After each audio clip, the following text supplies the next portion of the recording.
अहम खबर दें, पीएसएल फ्रेंचाइज मुल्तान सुल्तान्स के ऑनर अली तरीन ने पीसीबी का लीगल नोटिस फाड़ दिया। हमारी फेवरेट पीएसएल मैनेजमेंट ने मुझे एक लीगल नोटिस भेजा जिसमें वो कह रहे हैं कि अगर मैंने अपनी तमाम बातें जो मैंने पीएसएल मैनेजमेंट के ख़िलाफ़ की हैं वो वापस ना ली और पीएसएल मैनेजमेंट को एक पब्लिक अपॉलजी ना की तो वो हमारा Multan Sultan franchise agreement cancel कर देंगे और मुझे हमेशा के लिए ब्लैकलिस्ट कर देंगे पीएसएल से, ताकि मैं कभी भी कोई टीम ना ले सकूं।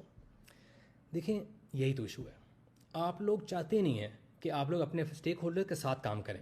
आप बस चाहते हैं कि हम सब चुप करके बैठें और आपकी लाइन टो करें।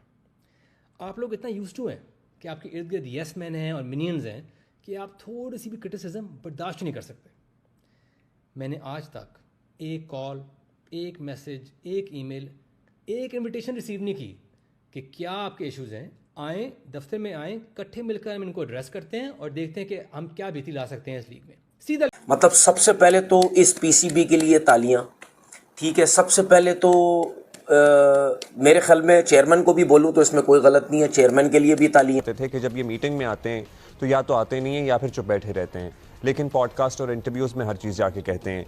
सो सिकंदर, जिस तरह से ये मामला अब अनफोल्ड हो रहा है, अब तो अनफोल्ड क्या हो गया है, मुल्तान सुल्तान के जो ओनर हैं उन्होंने कल रात एक और वीडियो जारी की जिसमें उन्होंने लिटरली वो नोटिस फाड़ दिया। सो ये भी ज़ाहिर है एक वन एक्सट्रीम है। दूसरी तरफ लोग पीसीबी को भी तनकीद, पीएसएल को भी तनकीद का निशाना बना रहे थे कि कंस्ट्रक्टिव क्रिटिसिज्म नहीं ले सकते, लेकिन अब तो it seems like a point of no return for both of them. मैं अभी इस शो से पहले बैठा था, सुबह सबसे पहले वो इत्तेफाक से वो अली तरीन साहब, हाँ, वो वायरल हुई है ना काफी वीडियो, इसलिए सबसे पहले नंबर पे। तो वो मैं पढ़ रहा था तो वो मैं हंस भी रहा था, बड़ा इंटरेस्टिंग। देखें, he is a big man, he is a strong man, powerful आदमी है, ठीक है ना जी। मतलब वो इतने पावरफुल है कि वो ये सारी चीजें कर सकते हैं। हमारी हिम्मत तो हो नहीं सकती कि हम बैठ के कॉन्ट्रैक्ट साइन कर, तो उनकी है, बड़े आदमी है, उन्होंने स्टैंड लिया है। अब देखते हैं, मुझे तो लगता है कि ये झगड़ा शुरू होगा अभी और आगे तक जाएगा। ये बड़ी शिकायतें मुझे वैसे लोग कर चुके हैं। मेरे कई ओनर से मुलाकात हो जाती है ग्राउंड्स के ऊपर, तो वो कहते हैं हमारे साथ ये ज्यादती की पीएसएल में ये हो रहा है, मगर वही चीज है कि जी पीएसएल में वो ही बोल सकता है कि जो तगड़ा हो। हम जैसे लोग, छोटे लोग तो नहीं बोल सकते ना, हमें तो डालने से डर लगता है। तो वो उन्होंने तो कह दिया। तो अब जो है देखते हैं कि आगे क्या होगा। मुझे तो लगता है कि अब जो है पीएसएल में बड़े प्रॉब्लम्स हो सकते हैं, क्रिएट हो जाएं।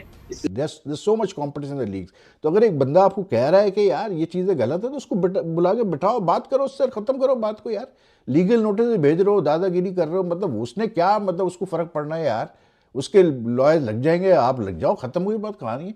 लेकिन जिस तरह से भाई उस बंदे ने वीडियो में उड़ाया है पीसीबी को और सरकास्टिकली उसने मतलब मजाक उड़ाया पीसीबी ऑफिशियल्स का, मैं क्या कहूँ यार। इसके बाद फिर रहता क्या भाई, मेरे मजाक ही बनाए ना। हमारी क्रिकेट फिर जो है दुनिया भर में मजाक ही बन रही है ना यार, और क्या हो रहा है। आपको टर्मिनेशन लगती है मुल्तान सुल्तान की या नहीं होगी termination, it's not that simple. यानी स्ट्रांग लीगल ग्राउंड नहीं आगे हाल पीसीबी के पास, और ये पर्सनल एक्चुअली सेटलमेंट्स हो रही हैं, क्योंकि पर्सनल जो भी बातचीत भी नहीं हुई और ये जो कम्युनिकेशन लैप्स और गैप है ना, वो इसलिए है कि दो पर्सनालिटीज का आपस में कॉन्फ्लिक्ट हो गया। आपको अली तरीन की बात नहीं पसंद, अली तरीन से कम्युनिकेशन बंद कमरों में हो सकती थी, लेकिन जब ये पब्लिक डोमेन का हिस्सा बन गई खबर, हम इसको कैसे रोकेंगे? At one point of time अब तो क्रिक इन्फो वगैरह भी इसको रिपोर्ट कर रहा है। Dear Pakistan cricket board, please ये मेरे हाथ जुड़े हैं। मेरा दिल इसलिए दुख रहा है कि मैंने तो पहले दिन का देखा पीएसएल, आज 10 बरस का हो गया है, कभी सोचा नहीं था कि मामला यहां तक आ पहुंचे। भी उसका इजहार करें ताकि चीजें बेहतर हो। आप प्राइवेट में कोई एक ईमेल नहीं कर रहे, कुछ नहीं कह रहे और पब्लिकली क्रिटिसाइज कर रहे हैं सिर्फ। अगर पब्लिकली क्यों गए वो, मुझे बताएं। बाकी 5 फ्रेंचाइज तो पब्लिकली नहीं गई, सारे तो खुश नहीं होंगे, बहुत सारों का मसाइल है। अभी तक 2 टीम्स डिसाइड नहीं हुई हैं, अभी तक वो जो टीम्स की एवेल्युएशन है वो नहीं हुई है। वो बंदा जरूर पीसीबी के खिलाफ बोलता है, वो बंदा मजाकिया तौर पे भी बोलता है। उसने तो यहां तक बोला कि पीएसएल के ग्रुप में कोई अपडेट्स नहीं आती। वो बहुत वोकल है, मैं उस वोकल होने के अगेंस्ट नहीं उसको डिफेंड कर सकता, लेकिन क्या उसका वोकल होना गलत है? ये सवाल अगर मैं और आप अपने आप से पूछें तो ये चीज दिखती है कि पाकिस्तान क्रिकेट बोर्ड को एक ऑनेस्ट तनकीद भी पसंद नहीं है। ब्रांड तो वैसे ही खत्म हो चुका है पीएसएल का, लेकिन जो इंपॉर्टेंट चीज है वो ये है कि नीचे इस तरह नहीं होगी कि अगर आपको याद हो, इन्हीं 6 फ्रेंचाइजेस ने एक इस चीज को सॉर्ट आउट करें। मजाक उड़ रहा है, दुनिया हंस रही है हम पे। पीएसएल, मैं अपनी राय बता रहा हूं, मेरे ख्याल में ना पहले नंबर तो खैर कभी भी नहीं थी, दूसरे नंबर पर थी, हम रिटेन कर पाते हैं, नहीं कर पाए, तीसरे से भी गया, चौथे पे भी गया, मेरे ख्याल में टॉप 4 में भी नहीं है। इंडेमनिटी ले ली थी एहसान मानी साहब से और 20% प्रीमियर पे ये रिटेन कर सकते हैं, तो इनको एग्जैक्टली पता है कि कितने पैसे देके इन्होंने अपनी फ्रेंचाइज को रिटेन कर। वो अपने मौकफ से नहीं हटे। अगर वो अपने मौकफ से हटते ना तो हम ये बात करते कि यार अली तरीन साहब इसका मतलब है सिर्फ पॉपुलैरिटी के लिए ये बातें कर रहे थे, अली तरीन साहब जस्ट वैसे ही बात कर रहे थे। उन्होंने अभी भी अपना मौकफ कायम रखा है, हत्ता कि उन्होंने अगर उनको धमकी दी गई थी कि आपसे हम हमेशा के लिए आपको ब्लैकलिस्ट कर देंगे तो उन्होंने उसके ऊपर भी उन्होंने एतराज नहीं किया। उन्होंने कहा ठीक है आप कर दें, मैं अपने मौकफ से नहीं हटूंगा। पीसीबी ने लेटर भेजा, लेटर ऑफ चार्ज 12 सितंबर 2025 को, और अली तरीन ने रिस्पॉन्ड किया 2 अक्टूबर 2025 को। सही है। उसके बाद पीसीबी ने चुप साध ली और पीसीबी ने मिसलीड किया जर्नलिस्ट को। पहले ये बताया गया कि लेटर ऑफ टर्मिनेशन जो है वो भेज दिया गया है, और जो है अली तरीन ने रिस्पॉन्ड जो किया था 2 अक्टूबर को, उसके बारे में गोल कर दी इंफॉर्मेशन। ठीक हो गया? सही हो गया। अच्छा, अब मुल्तान सुल्तान जो है उसने जो पीसीबी को अब तक $43 मिलियन दिए एनुअल फी सिंस 2019। ये तो एक चीज हो गई जो उन्होंने देना था। उसके बाद जो एनुअल फी है $6.35 million, Multan Sultan is the most expensive franchise. जी हाँ। उसके बाद आप आगे आ जाए, इन्होंने पीएसएल जीती 2021 और फाइनल खेले 2022, 2023 और 2024। हाँ। तो अब ये टॉप टीम है। उसके बाद अली तरीन ने $7 बिलियन पाकिस्तान क्रिकेट में इन्फ्यूज किए हैं 2019 से। एमएस ये जो मुल्तान सुल्तान में लोधरा क्रिकेट एकेडमी में, और जेडब्ल्यू क्रिकेट टीम जो प्रेसिडेंट्स ट्रॉफी ग्रेड 2 की ली है। ठीक है। इंटरेस्टिंगली मुल्तान सुल्तान के साथ किसी भी लेवल पे पीसीबी ने एंगेज नहीं किया और वॉयलेट किया बेसिक फंडामेंटल बिजनेस रूल्स। अगर आप एंगेज करते, अगर आप कहते हैं कि अली तरीन साहब जो है वो पब्लिकली तनकीद करते रहे, लेकिन ये कि कभी भी उन्होंने किसी मीटिंग में या इन रिटन कोई ईमेल की सूरत में कोई तजवीज नहीं दी कि ऐसे कर लें ऐसे कर लें। He was giving bad name to the brand. सामने वाला बंदा ट्विटर वाली लड़ाई खत्म होनी चाहिए, ये खत्म होनी चाहिए। अली तरीन को भी नहीं करना सामने वाले मतलब अली तरीन जो है वो ट्विटर पे आके मेरी बात मैं कतई कलामी की माजरत चाहती हूँ। वो अपने मौकफ से नहीं हटे। अगर वो अपने मौकफ से हटते ना तो हम ये बात करते कि यार अली तरीन साहब इसका मतलब है सिर्फ पॉपुलैरिटी के लिए ये बातें कर रहे थे, अली तरीन साहब जस्ट वैसे ही बात कर रहे थे। उन्होंने अभी भी अपना मौकफ कायम रखा है, हत्ता कि उन्होंने अगर उनको धमकी दी गई थी कि आपसे हम हमेशा के लिए आपको ब्लैकलिस्ट कर देंगे तो उन्होंने उसके ऊपर भी उन्होंने एतराज नहीं किया। उन्होंने कहा ठीक है आप कर दें, मैं अपने मौकफ से नहीं हटूंगा, मैं तो आपकी तामीरी तनकीद कर रहा हूँ। देखिए 7 अरब का नुकसान जिस बंदे ने उठाया हो कादिर, वो कहीं ना कहीं तो उसको चोट पहुंचेगी ना, वो बोलेगा ही। तो मतलब ये है कि पीसीबी, हाँ ये बात मैं मानती हूँ कि अली तरीन साहब को अल्फाज का चुनाव थोड़ा बेहतर करना चाहिए था। उससे शायद ये होता कि पीसीबी कोई बुरा ना लगता। देखिए जिसको आपने तनकीद करनी होती है ना, आप समटाइम्स इस तरह के अल्फाज बोल देते हैं कि वो तनकीद जो है वो तनकीद कम, और वो समझ लें कि आपके लिए ना एक ताना ज्यादा बन जाता है। तो तनकीद में ताना नहीं होता ना, तनकीद में तो इस्तिलाही गुफ्तगू होती है। तो अगर यहाँ पर अली तरीन साहब अपनी गुफ्तगू में थोड़ी सी नरमी रखते तो शायद पीसीबी भी इतना ज्यादा बुरा ना बनाता। मगर ये है कि उनका मौकफ अगर अभी भी कायम है तो मैं सैल्यूट करती हूँ उन्हें। बहुत बड़ी बात है कि उनको एक इदारे ने बाकायदा तौर पर धमकाया है कि हम आपको हमेशा के लिए खत्म कर देंगे, फिर भी वो अपनी बात पर कायम है, तो ये बहुत बड़ी बात है। बिल्कुल ऐसे ही। और दूसरी चीज है कि बड़ी चीज ये है कि दिन यानी आपकी टीम को यानी हम आगे मतलब कंटिन्यू नहीं होने देंगे ना। देखता हूं कि उसने पाकिस्तान क्रिकेट बोर्ड में के प्रोजेक्ट पीएसएल में कोई तकरीबन 7 अरब रुपए, जो कि पीसीबी की जो डॉलर इकोनॉमी है उसके लिहाज से 43 मिलियन बनता है, क्योंकि जब ये 10 साल पहले पीएसएल साइन हुआ था सो उस वक्त एक डॉलर रेट को पैक कर दिया गया था at 175। So as per that rate 43 million US dollar वो खर्च चुका है सिर्फ एनुअल फीस के अंदर। 7 बिलियन पीकेआर वो खर्च चुका है सिर्फ annual fees, development, player upbringing, development programs और बीच में जो ये टैलेंट हंट कराती हैं ऑल टुगेदर।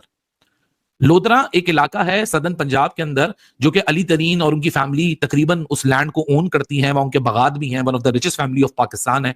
लोधरा में एक state of the art cricket academy Ali तरीन ने अपने पैसे से बनाई है। ये वो चीजें हैं जो मैं इंडिपेंडेंटली देख रहा हूं। हमारा जो डिपार्टमेंटल क्रिकेट है वहां भी एक JDW करके एक क्रिकेट टीम है जो कि प्रेसिडेंट ट्रॉफी ग्रेड 2 के अंदर पार्टिसिपेट कर रही है। वो बंदा जरूर पीसीबी के खिलाफ बोलता है।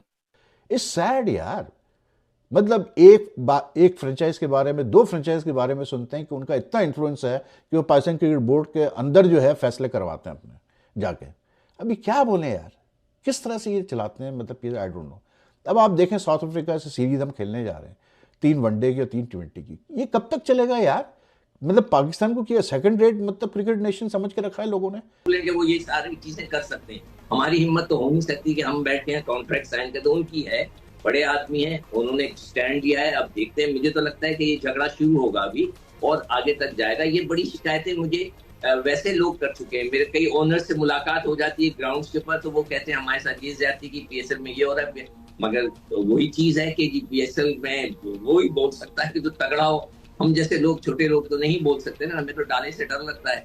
तो वो उन्होंने तो कह दिया, तो अब जो है देखते हैं कि आगे क्या होगा। मुझे तो लगता है कि अब जो है पीएसएल में बड़े प्रॉब्लम्स हो सकते हैं, क्रिएट हो जाएं, इसलिए कि अली तरीन साहब जो है वो बड़े आदमी है, वो जरूर उस पर केस डालेंगे, स्टे ऑर्डर लेंगे, इस किस्म की चीजें होंगी। और पता नहीं क्या होता है, लेकिन जिस तरह से ऐसा लग रहा है, मतलब एंड में वो नोटिस फाड़ना भी, मतलब जरा क्या वो मैच्योरिटी का मुजाहिरा था? होपफुली, मतलब उम्मीद तो सबको यही होनी चाहिए थी कि बातें जो हैं कॉन्वर्सेशन से, गुफ्तगू से, डायलॉग से हल हो जाती हैं। जी राशिद भाई, your thoughts on it and then will move on. देखिए, बात ठीक है सारी, आपकी बात दुरुस्त है कि आपको कोई डॉक्यूमेंट फाड़ना नहीं चाहिए, वो भी चैनल के ऊपर या टीवी के ऊपर, वो ठीक देव नहीं देता और ठीक नहीं है। आपको चले जाएं, आपको शिकायत है, लिटिगेशन करें, लेके जाएं, कोर्ट में लेके जाएं, कोर्ट में आप वो स्ट्रांग है।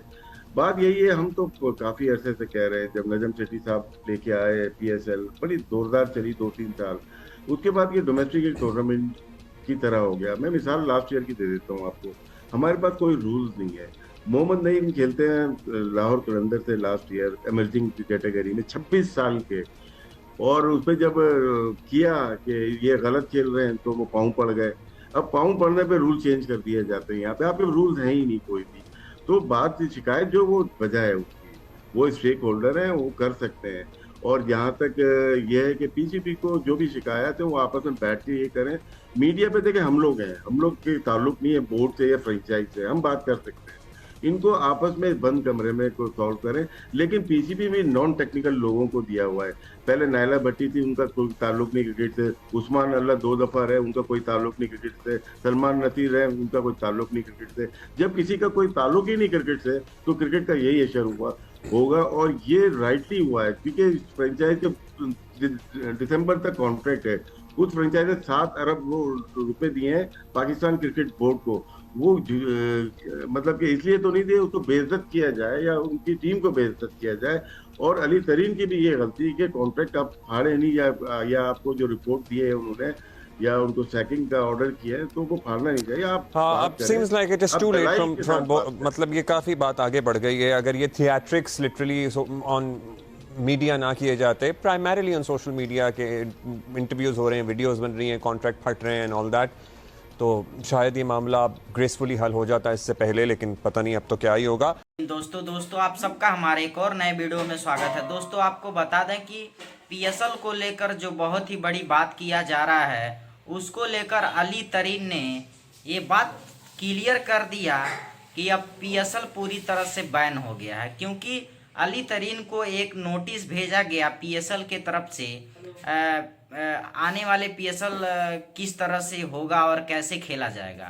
लेकिन अली तरीन ने नोटिस रिसीव करने के तुरंत बाद ही उस नोटिस को फाड़ फेंका और बोला कि इस पीएसएल को हम लात मारकर भगाते हैं, क्योंकि इस तरह का क्रिकेट कौन देखता। ना हम किसी तरह का बैटिंग देख पाते, ना बॉलिंग देख पाते, और पीएसएल कराकर हम अपना एक तरह से जलीलत नहीं कराना चाहते हैं। और अली तरीन ने ये बात बिल्कुल साफ कर दिया कि अब पीएसएल नहीं होने वाला। इसको लेकर पाकिस्तानी मीडिया पूरी तरह से शॉक्ड हो गया है, क्योंकि एक तरह से माने तो पीएसएल में कुछ तो कुछ देखने को मिलता था पाकिस्तानियों को, क्योंकि पाकिस्तानियों के नसीब में तो आईपीएल जैसा फॉर्मेट देखने के लिए नहीं है। लेकिन वो पीएसएल पर क्या बोलते हैं, उम्मीद लगाए बैठे थे, लेकिन वो भी अली तरीन ने पूरी तरह से फाड़ फेंका और उखाड़ फेंका। खैर बात जो भी हो, इस वीडियो को लेकर आपकी क्या राय है, अपनी राय हमें कमेंट बॉक्स में जरूर बताएं। और ऐसे ही लेटेस्ट वीडियो देखने के लिए हमारे चैनल को सब्सक्राइब जरूर करें। धन्यवाद।